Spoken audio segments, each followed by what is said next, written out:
Right. Jaiva Dharma.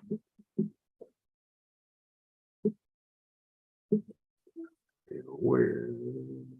Okay, and then we will chant some nice song about Krishna for the Vaishnavas.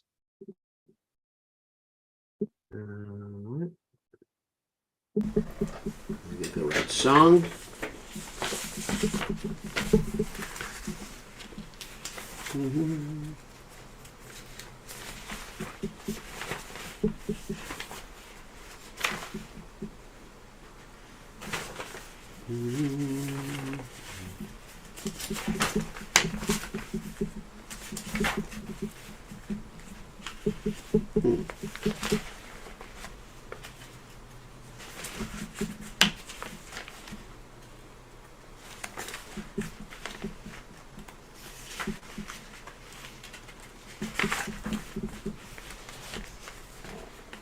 Oh, we're just looking for another song.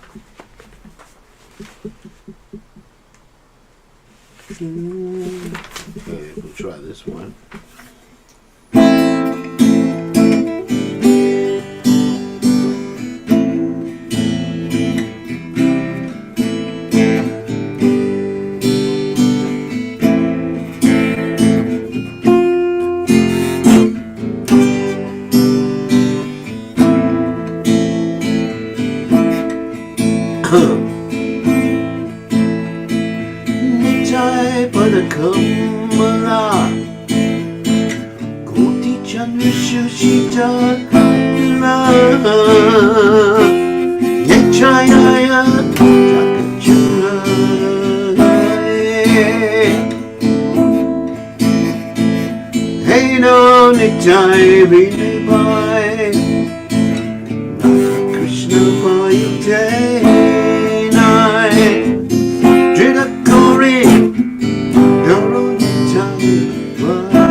Krishna, Hare Krishna, Krishna Krishna, Hare Hare, Hare Rama, Hare Rama, Rama Rama, Hare Hare, Hare Krishna, Hare Krishna, Krishna Krishna, Hare Hare Rama, Hare Rama, Rama Rama, Hare Hare Krishna, Hare Krishna, Krishna Krishna, Hare Hare Rama, Hare Rama, Rama Rama, Hare.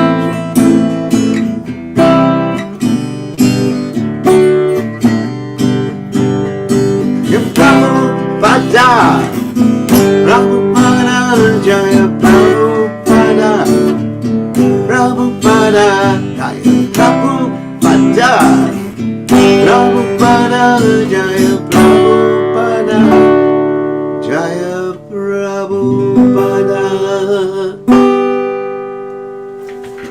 Jai Om Vishnu Pad, Paramahansa, Bharavidikacharya, all Statera Satashi Shimad, His Divine Grace by Achanananda Bhaktivedanta Goswami, Srila Prabhupada Ki Jai, ISKCON Founder Acharya, Srila Prabhupada Ki Jai, Ananta Gauti Vaishnava Vrind Ki Jai, Namacharya, Srila Haridas Thakur Ki Jai, Ram Se Kaho Sri Krishna Chaitanya, Prabhu Nityananda Shidwaita Gadadha Shri Vasudhi Gaur Bhaktivinoda Ki Jai, Shri Shri Radhakrishna Gopi Gopinath Sayam Kunda Radhakunda, Giri Govardhan Ki Jai, Vrindavanam Ki Jai, Mathuranam Ki Jai, Jagadada Swami Ki Jai, Yamunamai Ki Jai, Shrimati Tulasi Devi Ki Jai, Samaveda Bhakta Vrinda Ki Jai, Gaur Premananda Hari Hari Bol.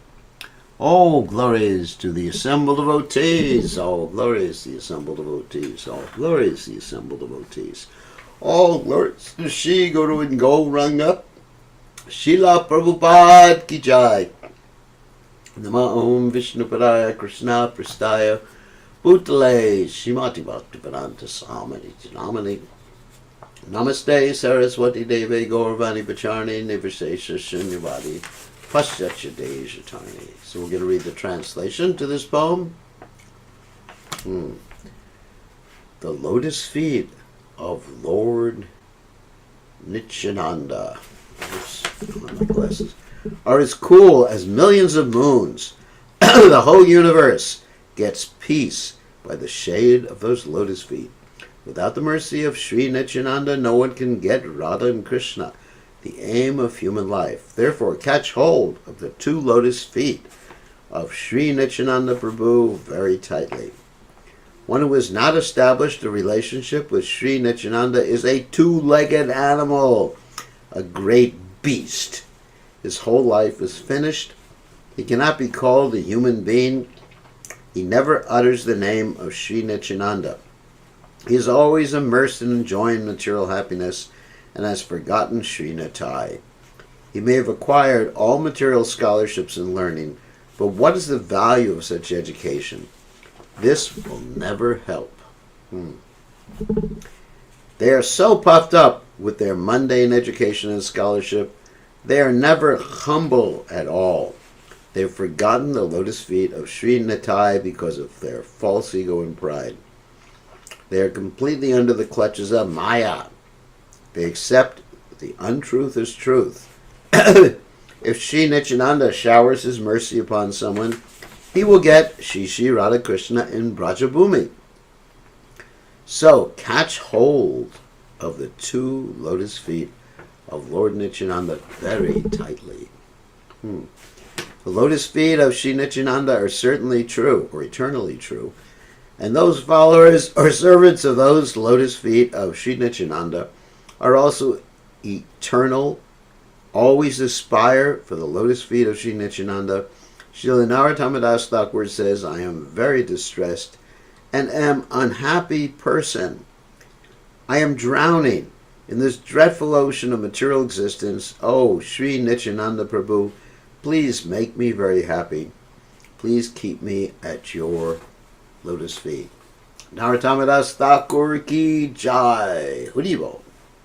Okay, now, without further ado, we'll go on to the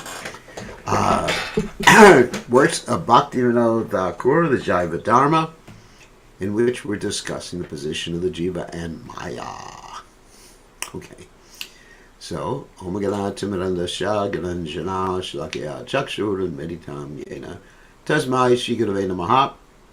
I offer my respectful obeisances unto the lotus feet of my spiritual master, His Divine Grace A.C. Bhaktivedanta Swami Srila Prabhupada, who so kindly opened my eyes with a torchlight of knowledge while I was blinded in the darkness of ignorance. Let us share the screen. And here is our screen right there. Okay, whoops. I think we're sharing it. Yeah. All right. Very good. Very, very good. Okay, let's move everything around a little bit. All right.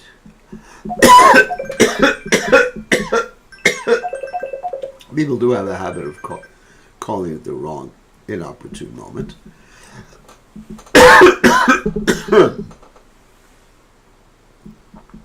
All right, here is an interesting question.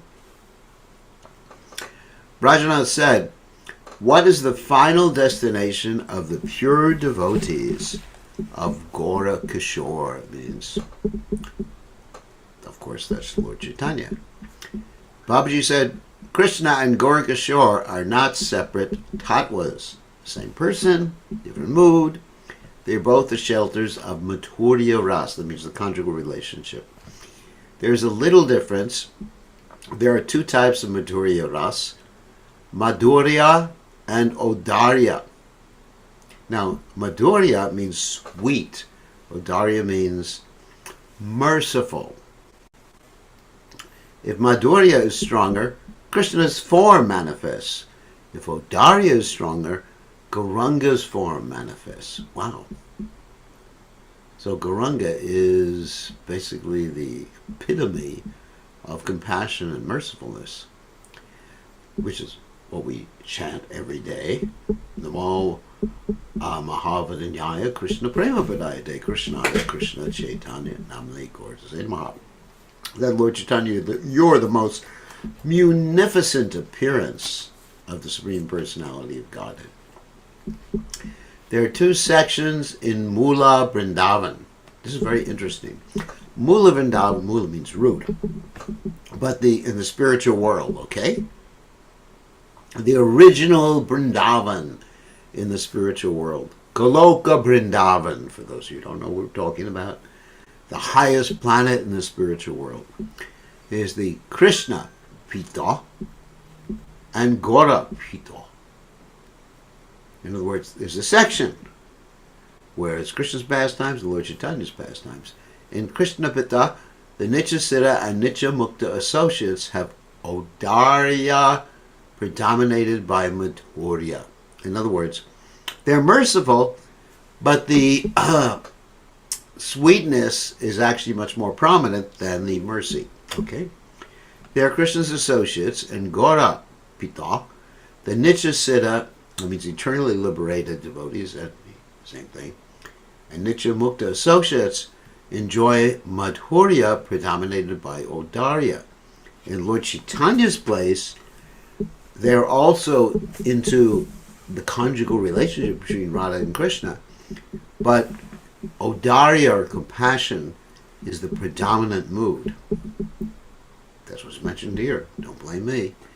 In some instances, they exist in both pittas with expanded forms. In other words, devotees, when they go back to the spiritual world, just unpack what's being said. This is really cool information. When they go back to the spiritual world, they can be in two places. Wow. You ever want to be in two places at once? Well, you can do that in the spiritual world. If you have both moods. What are both moods? The mood of compassion and the mood of sweetness. Okay? In some cases, in one form, they are in one pitta, and they do not exist in the other pitta. In other words, some people are only in one part of Goloka Vrindavan, and other people are in both parts. Okay? Those, depending on their mood. Those who worship only Gauranga during sadhana serve only in the Gora Pitta on attaining perfection. So if one just worships Lord Chaitanya, then you go to the Gora Pitta. That's where you are. Nothing wrong with it. It's perfection. Those who worship only Krishna during sadhana attain Krishna Pitta. And you see that in many places in India, they're just great devotees of Krishna. And they go to Krishna's location. Whereas the members of the Krishna conscious movement, generally, they are worshipping Gaurnitai and also worshipping Radha and Krishna. Those who worship both Krishna and Gauranga during sadhana are present simultaneously in both pittas, or both places, taking two forms. This is the supreme secret of inconceivable difference and non-difference between Gauranga and Krishna. That is so interesting. So interesting. So that is our mood in the Krishna conscious movement. Having heard teachings about the state of liberated jivas, Brajanath could not contain himself. I'm also feeling like that too after hearing these ecstatic descriptions of the spiritual world. But I'm controlling my emotion. Overcome with emotion, he fell at the feet of the elderly Vaishnava and remained there for some moments.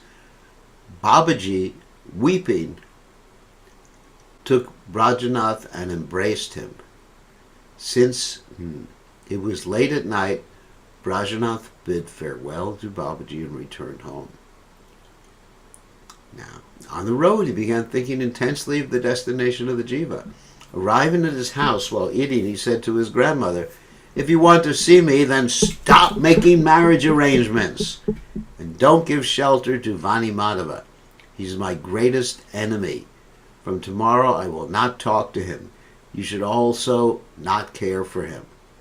Ooh, we're going to see what happens here. This gets a little political at this point. Political and potentially violent. Brajanath's grandmother was very intelligent. Reviewing her talks with Vani Madhava and Brajanath, she decided that the marriage proposal should stop. Seeing the mood of Brajanath, she thought, if he is harassed too much, he will go off to Kashi or Vrindavan. It is in the hands of the Lord. We have to be careful. We want him to get married. However, we don't want him to run away. Like Lord Chaitanya's brother, Visvarup, ran away when he heard about the plans of his parents trying to arrange a marriage. Okay, we go on to the next chapter, which continues the story of the marriage. Chapter 18, difference and non-difference. That's Veda Abheda in Sanskrit. Vani Madhava had a depraved nature. Remember, Vani Madhava was the cousin brother of Brajanath. And he had tried to create friction between the Babaji and Brajanath by telling them bad things about each other. But they understood. It was all Vani Madhava's plan. And so Brajanath rejected Vani Madhava. He said, Vani Madhava had a depraved nature. When scolded by Brajanath, he thought of doing harm to both Brajanath and the Babaji.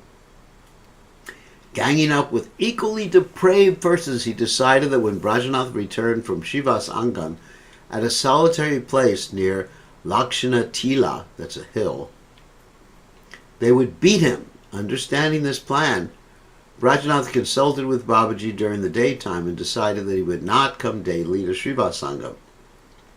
And when he came, he would do so during daylight hours. He would also keep a guard with him. So in other words, someone told Brajanath, this is what your cousin brother is planning. So Brajanath had some tenants. Among them, Harisha Doma was expert at stick fighting. He said to Harisha, "Recently I've fallen into a dangerous situation. If you help me, I will be protected." Harisha said, "I can give my life for you. Tell me and I will kill your enemy." Brajanath said, "Vani Madhava has bad plans for me because of his disturbance. I cannot easily go to the Vaishnavas at Srivas Angan. They have planned to beat me on the way." Harish answered, "Sir, how can he attack you? The stick will fall on Vani Madhava's head. Whenever you go to Srivas Angan, take me with you. Who can harm you? I am worth 100 men." This is the Kshatriya mentality. Making this decision with Harisha, Brajanath, after several days, went to Srivasangam. He could not stay for long. He was saddened because he could not talk philosophy. After about 20 days, wicked Vani Madhava was bitten by a snake. So this is what happens when you offend a Vaishnava. You have a snake-like mentality, and the snake comes and bites you, and you die. Hearing of his death, the devotee, Brajanath, thought perhaps he got this result by hating the Vaishnavas. But again he thought, Adyavabda Shatante va mrityur vai praninam durva. Whether occurring at this moment or 100 years later, death is inevitable for the living entities. Bhagavatam 10:138. When the lifespan is finished, one dies. So now, what obstacle is there for me to go to Srivas Angan every day? That evening, Brajanath went to Srivas Angan, offered respects to Babaji, and said, "From today I will again come to your feet every day. The obstacle Vani Madhava has left this world." The most merciful Babaji was at first saddened by the news of the death of Jiva with unawakened discrimination. Soberly he said, "Man reaps the fruits of his actions. Krishna's Jiva will go wherever Krishna sends him. Now, do you have any worries?" Brajanath said, "My only anxiety is that for many days I have not been able to drink the nectar of your teachings. Today I want to hear the remaining teachings of Dashamula." Babaji said, "I am always prepared for you. Ask any question about what you have heard." Brajanath said, "Is there a name for the pure philosophy that Gaura Kishore, Lord Chaitanya, taught the world? The previous acharyas have taught Advaita, oneness, Dvaita, duality, Shuddha Advaita, purified oneness, Vishishta Advaita, clarified or distinction, Advaita, and Dvaita Dvaita. Dvaita Dvaita means basically the same thing as the Chincha Beta Beta, oneness and difference.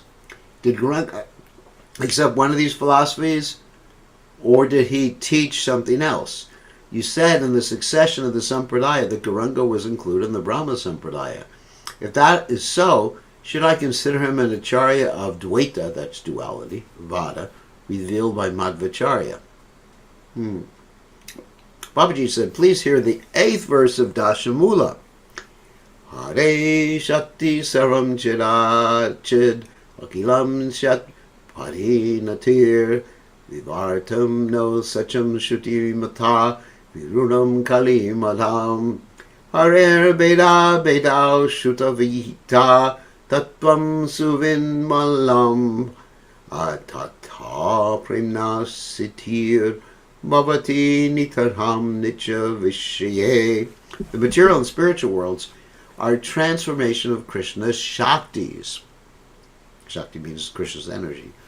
Vivarta Vada is not true. In other words, to say that Brahman is an illusion is not true. It is a contamination of Kali Yuga, that's a Mayavad philosophy, and contrary to the knowledge of Shruti, that's the Vedas. Achincha Beda Abeda Tattva is approved by Shruti and is pure. From this concept, prema is accomplished as an eternal tattva. In other words, everything is one and different from the Lord simultaneously. It's not that everything is the Lord and the Lord becomes transformed. That's what's mentioned here, or an illusion. Vivarta. But the Lord's energies are a manifestation from Him. In one sense, they're not different from Him. In another sense, they're different. The statements of the Upanishad are called Vedanta, that means the conclusion of the Vedic literatures.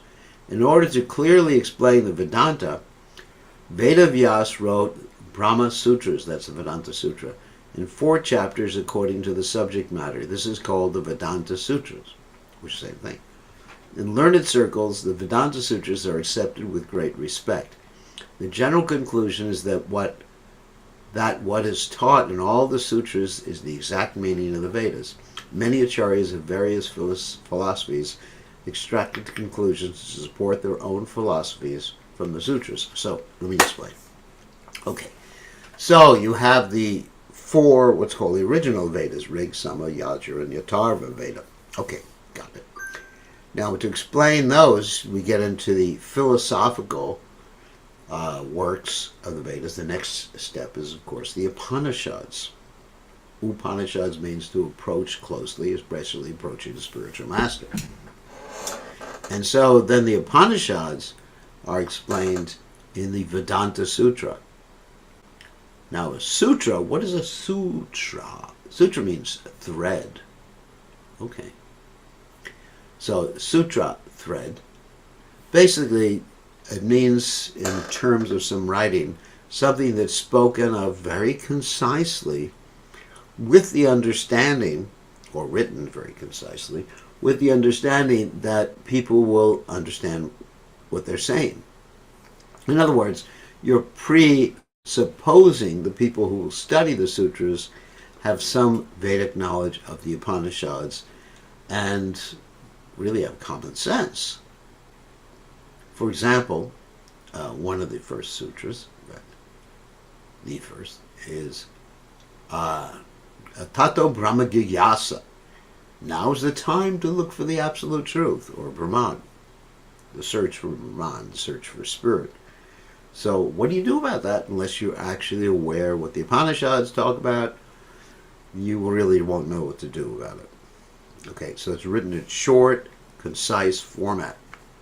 One problem with many people I know, including some devotees, they will take something very concise and make a very lengthy statement about it, and you just say, can you please summarize that for me instead of going on to 200 pages? You just tell me, what did you say? Well, I said chanting Hare Krishna is good. Okay. So you never got to the point of chanting, you just wrote 200 pages. So sutras like that. Shankaracharya taught Vivarta Vada from these sutras. He says that if Brahman were to transform, Brahman would lose its nature as Brahman. Thus, the doctrine of transformation. So he says, Vivarta Vada is not the doctrine of transformation. Vivarta Vada means Brahman becomes covered by illusion.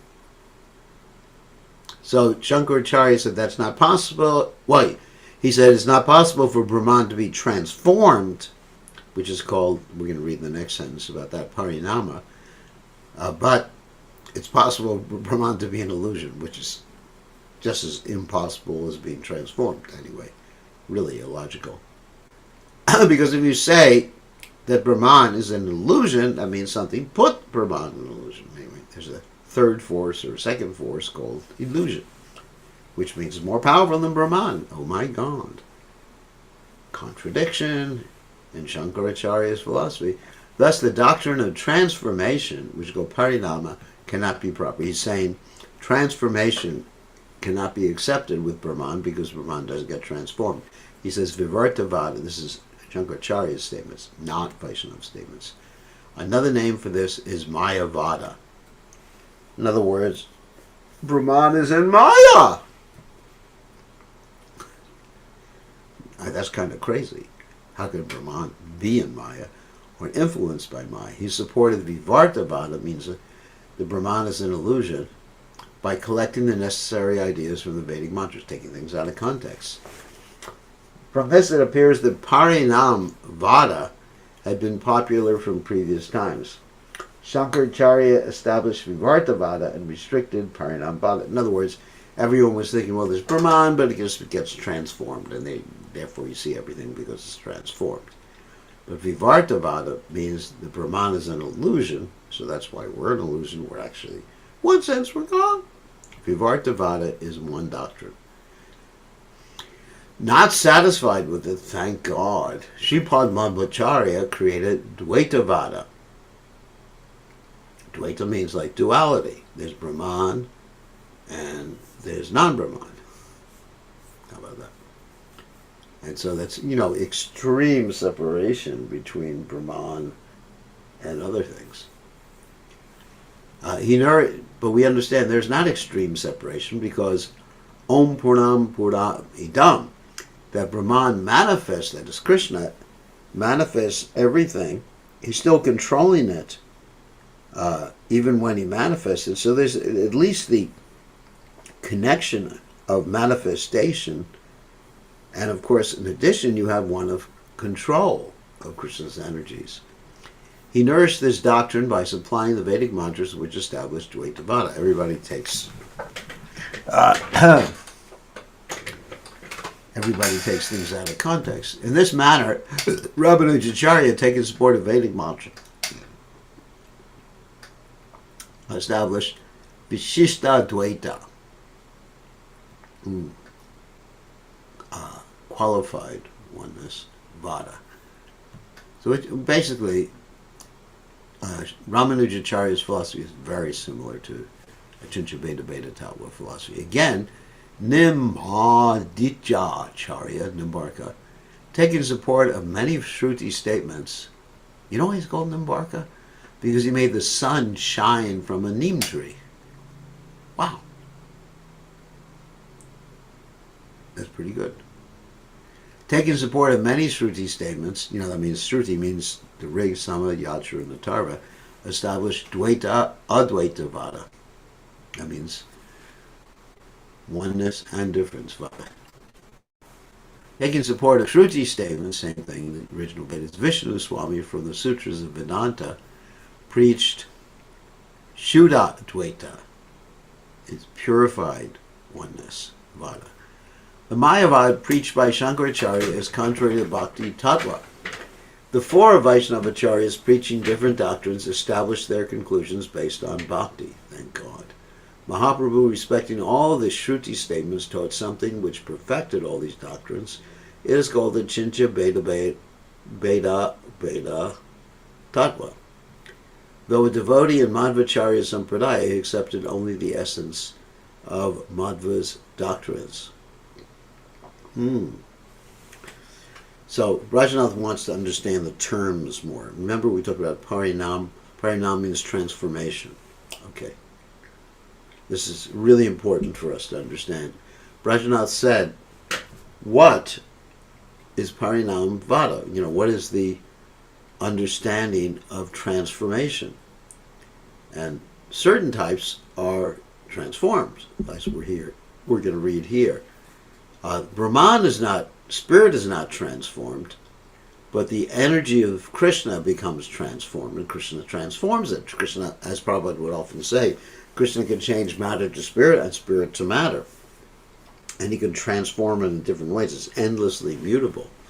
So Babaji said, this is his answer, there are two types of parinam vada. Brahma parinam vada, when you think spirit becomes transformed, and Tat Shakti Harinam Vada, when you think that Krishna's energies become transformed. Brahma Harinam Vada teaches that when inconceivable Brahman with no qualities transforms, one portion becomes Jivas and the other portion becomes the material universe. In other words, this world and us were just transformations of Brahman. Oh, pretty wild.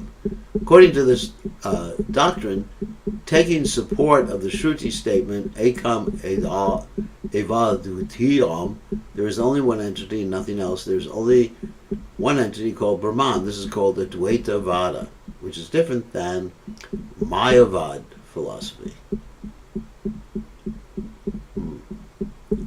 Transformation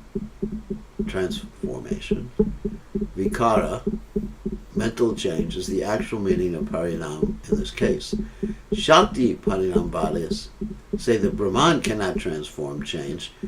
The Achincha Shakti of Brahman transforms the manifested jivas as portions of the Jiva Shakti in material universe as part of the Maya Shakti. In this type of Parinam, Brahman does not transform. In other words, Brahman does not transform, but Krishna's energies can be transformed. Okay, that's what we accept. Sattva nyata buddhirikara iti it udirata. Transformation means thinking that something is falsely something else. What is transformation? It is thinking that something is different from what it really is. Milk becomes transformed into yogurt. In the yogurt, there's the principle of milk. The form of yogurt is its unreal state, anyata. This is called transformation. In Brahman Parinamvada, the universe and the jivas are transformations of Brahman. This doctrine is very impure without a doubt. Brahman without qualities is one entity. It cannot change. If one says it changes, the entity is no longer perfect. Thus, Brahma Parinamvada is not proper in any sense. To say that Brahman can be transformed means a real redefinition of Brahman, because Brahman means the greatest. So how can the greatest be transformed? Because it requires something else to transform it. So Shakti Parinamvada does not have this fault. Brahman remains unchanged. The Shakti, which makes the impossible possible, transforms into the jivas as small conscious particles and into the material universe as a shadow creation. So this is what we believe in, that Shakti Parinamvada, okay? That Krishna's energies, they become transformed. Got it. When Brahman desires they be jivas, his jiva Shakti within the superior Shakti manifests unlimited jivas. So the spiritual Shakti is the Chit Shakti. The spiritual Shakti, its spiritual energy, it manifests all the jivas by the Lord's desire. Of course, to say it manifests means it was time-bound, but it's not time-bound. It's beyond time, so it never really happened or never really didn't happen. It's eternally a fact. When Brahman desires there be a universe, that's not eternally a fact, because sometimes the universe manifests, sometimes unmanifests. His Maya Shakti, a shadow of the superior Shakti, manifests the unlimited material universe. That's transformation. In this action, Brahman does not transform. That's a fact. Shakti gets transformed. One may claim that Brahman's desire is itself a transformation, and thus Brahman transforms. The answer is that you claim Brahman's desire is a transformation by looking at the desire of the jiva. The jiva is, that's us, small and weak. Its desire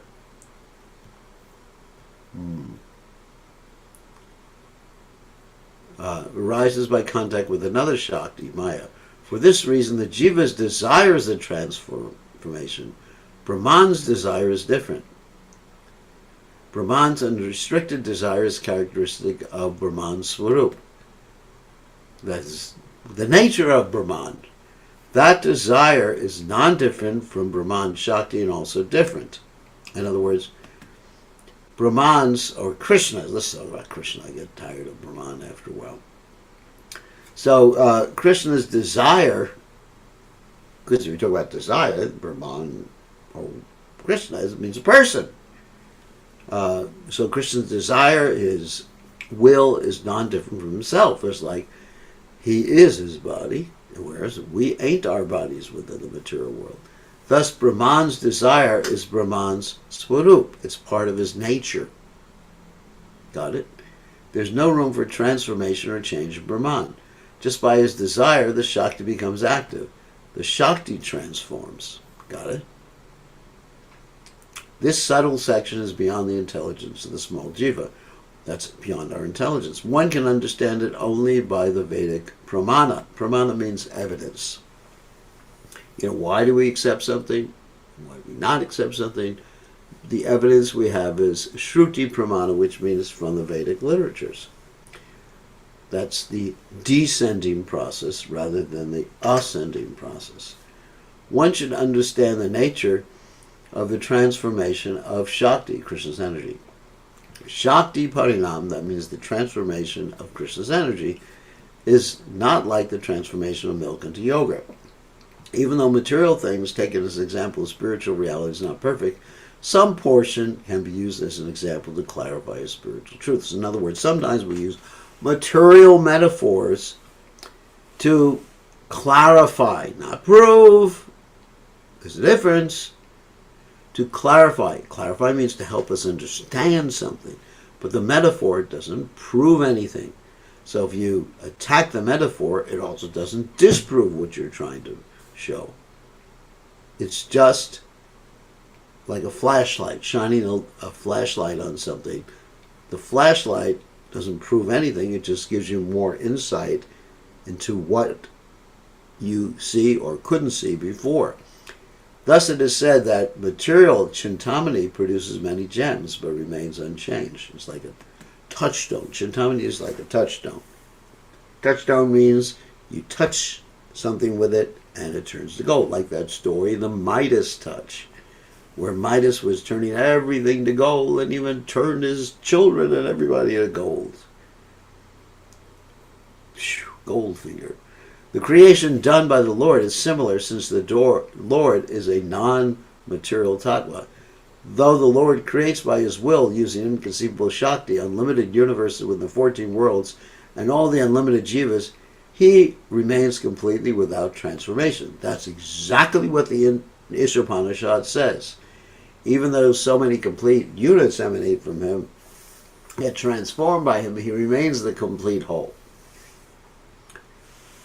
It's not that when we transform something, we lose something, because we got to use our energy, we got to use our money. One should not think that being without change means only without qualities. He has qualities, but he never changes. He's the unchangeable Lord. The huge Brahman, that means the energy of the Lord, huge, is always endowed with a swarup of 6 qualities in full as Bhagavan. So, in other words, spiritual energy has different aspects. There's the undifferentiated spiritual energy. Let the force be with you. Then there is the personal manifestation of Krishna in everyone's heart, Paramatma. And there is finally Krishna as Bhagavan in Goloka Vrindavan, the spiritual world, which we talked about previously, that if you go to Goloka Vrindavan, there's 2 parts. There's Gauranga Pit and the Madhurya Pit, and the Audarya, the place of Krishna and the place of Lord Chaitanya, and a devotee can be in both places simultaneously. Very nice information. If one says Brahman is only without qualities, one does not accept his Chit Shakti. So in other words, if you say Brahman, spirit, has no qualities, it's just like undifferentiated, then there's no understanding of any spiritual potency. By his Achincha Shakti, its inconceivable energies, he is both with qualities and without qualities. In other words, he has both aspects. That's right. Just like any of us. We have personal qualities, and we just may have something like energy. Just like energy in my hand, muscles. If one thinks he's only without qualities, one is only accepting half of his, that's Krishna's, Swarup, that is nature. So Krishna has both natures. His completeness is destroyed. So sometimes people say, this is a common argument people give me, they said, if God is a person, he's limited. Because God must be all-pervading. And my answer is that God is all-pervading. At the same time, he is a form and he is a person. Because if you say he's only all-pervading, that's a limitation. And if you say he only has a form, there's also a limitation. The Lord is perfect and complete. That means everything. Form, no form, everything. Aham sarvasya prabhu matak sarvam pravartate. Very important point when talking to people who are Advaitavadis or Mayavadis. Difference between them. Okay? Advaita means everything is one. Mayavadis. So the Dvaitavadis believe in, here we go, Parinam, transformation.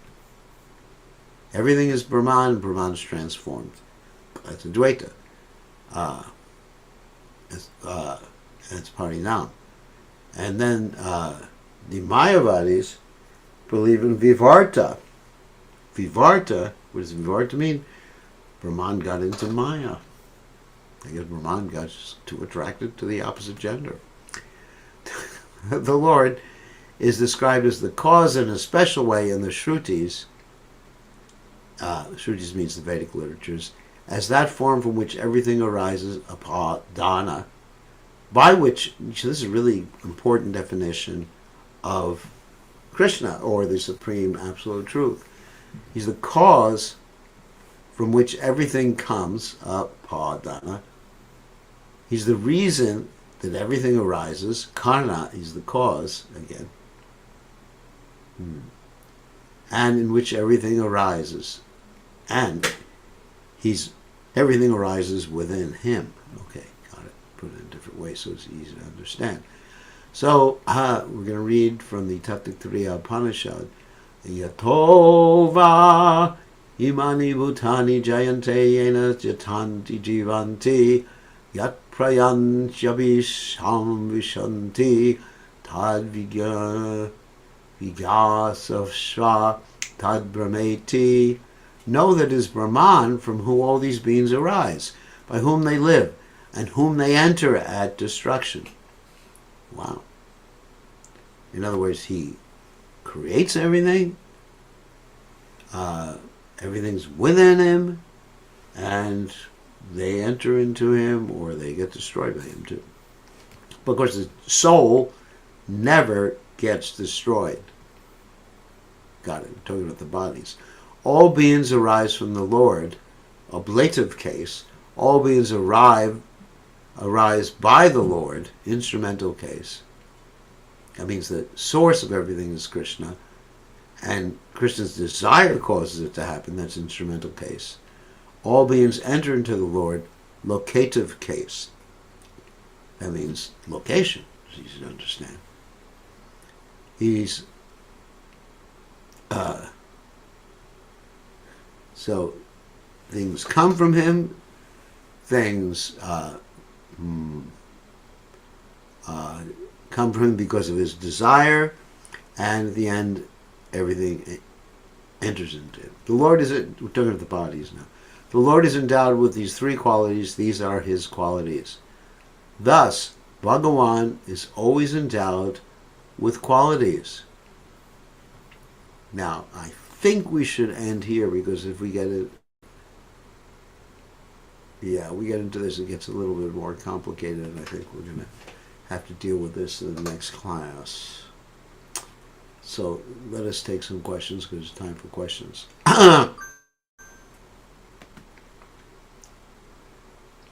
Time for questionitos. All right, let me allow you to unmute yourselves. Tomorrow evening is Sunday. Got my days right this time. Tomorrow is Sunday, so the class will probably be about the Panihati festival, because we're celebrating Panihati, even though it's not the actual day. During our Sunday program, everyone gets a chance to paint pots, clay pots. Not pot, but clay pots. They get a chance to paint these pots and have a good time. There are all sorts of different preparations. Everyone gets to eat condensed rice with milk, with yogurt, with ghee, whatever. Not me, because I cannot eat anything like that. So, on that happy note, You may say, why are you happy if you can't eat anything like that? I'm happy because I got Krishna's name and I'm able to serve Prabhupada. I'm not so happy. That's real happiness. Okay, here's a question. Hari Krishna Gurudev. I just want a clarification of Brahman. Is it Krishna? Okay. Sometimes I use the term simultaneously. The word Brahman means spirit. Brahman technically has three aspects. The impersonal energy, Brahmajyoti, the localized aspect, which is God in the heart. The Lord is in my heart. And then finally, Krishna, Bhagawan. And Bhagawan is the highest understanding of Brahman, but it's all aspects of the same entity. Like you see, Krishna, okay, he is Krishna. He has an effulgence coming from him. That effulgence is Brahman. That effulgence is part of him. And then Krishna expands as a plenary portion, or a portion of a plenary portion, to be in everyone's heart and in every atom. That's the Shirodaksha of Vishnu. Anyway, so I hope that clarifies this. Yes, it is Krishna, and generally it refers to the Krishna and all of the aspects of him. How's that? Easy way to explain it. Okay, who else has a question? Question, comment, argument, problem, complaints. It's open. Can I say something? Yes. I was appreciating when Babaji Maharaj, when he heard that that Vani Madhava was bit by a snake and died, that at first he was sad because that Jiva's soul lost his opportunity and he died in ignorance of his real self. Yeah. So just the compassion and Yeah, with spiritual compassion, it wasn't material compassion. It wasn't just, oh, he's dead. yeah. I'm sorry that he suffered so much. They got bit by a snake. No, he was really what he was feeling sorry about, compassionate about, was that Vani Madhava lost his opportunity to associate with devotees and take up Krishna consciousness in spite of having his cousin, Rajanath, becoming a Vaishnava. You know, instead of offending the Vaishnavas, it's lamentable. He offended the Vaishnavas. Okay, so here's a question from Nalini Kant. Hare Krishna Gurudev. Please accept my respectful obeisances. Thank you for your one of so-called Sri Sampradaya devotees on one TV gave a very derogatory statement. Hare Krishna, include them in Brahma and Madhva Sampradaya, and they added Chaitanya philosophy with Chinchibeta taught, who doesn't match the philosophy, and he doubts that we're true Sampradaya. How to answer Brahma and Madhva Sampradayas? How to answer Brahma and Madhva Sampradayas combined with Gaudiya Madhurya? Well, the philosophy of Achincha Beta Beta Tava, incidentally, is closer to Ramanujacharya's philosophy of Vishishta Dvaita.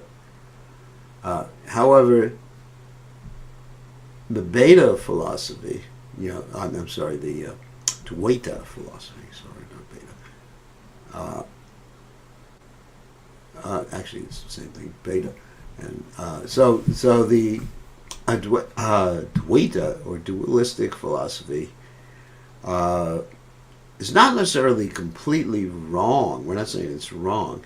It's just a partial vision of the reality. So we're not criticizing Madhva's Dvaita philosophy. It's just a partial vision. It doesn't explain basically how the material creation came about. and the Lord's relationship with the material creation. It's just extreme duality. And he has other aspects of the philosophy, such as the concept of the jiva. Some jivas are eternally conditioned in the sense they ain't coming back no matter what they do or don't do. And some jivas are more likely to come back or open to coming back. So it's quite a bit different in many ways. However, if you look at it at Jaiva Tattva philosophy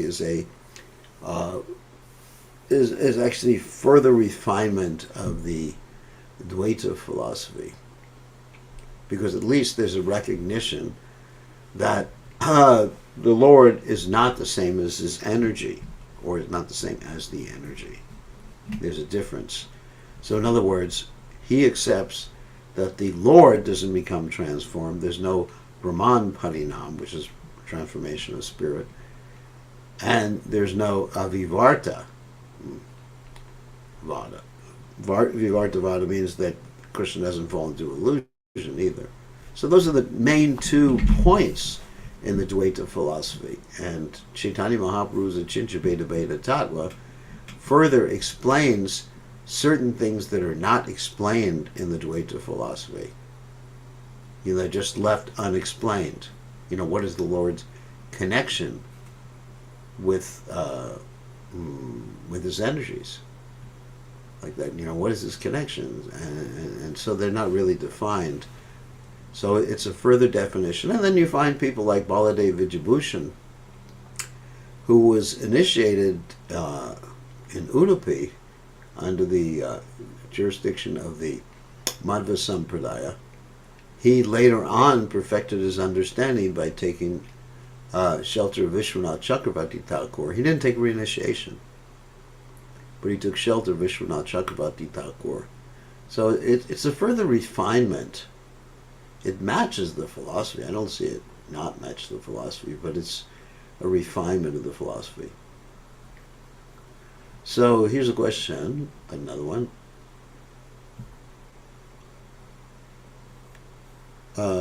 So how can we develop the spiritual consciousness towards people who are not favorable? We could pray for them because they are suffering. Like if someone is, I'm not even talking about favorable, unfavorable, if someone is like mean, they're causing their own suffering. If someone has some antipathy towards the absolute truth, that means that they're suffering. If someone hates me, they're suffering, not because I'm so great, but because just the hate in itself. If you hate anyone, you're suffering. And I see they're suffering, and I have to feel at least sorry for them. So Nalini Khan finally asked, what reference do we give from the Upanishads for our philosophy? I don't have that reference right now. We'll have to continue reading the Jaiva Dharma, but I don't have it at the tips of my fingers. But we actually I'm sorry, we do have reference. What am I talking about? The Isopanishad. Om Purnam, the invocation. The Supreme Personality of God is perfect and complete, and so many emanations that come from him are completely perfect and complete, and he remains the complete whole. Yeah, sorry, there is the direct reference. And then also the first verse, Ish Prabhashamidam Sarvam Yadganja Jagatam Jagat Chena Bunjada Magradha Kashasvidram. Everything is owned and controlled by the Supreme Personality of God. So you have the Lord's ownership, the Lord's control, and the Lord's emanation, all within those first 2 verses. Okay. Yeah. So that was, anyway, someone else who made that comment. So, all right, so that's the reference. And the Upanishad is generally, it is accepted by actually all the Sampradayas. So there is a Shastric reference. Sorry, I didn't think of that immediately. I should have. So, thank you very much. So, it is time to end this interesting discussion. Thank you very much, and we'll see everybody tomorrow evening, hopefully, All glory is to His Divine Grace, A.C. Bhaktivedanta Swami. Srila Prabhupada Ki Jai. Gaur Premanand.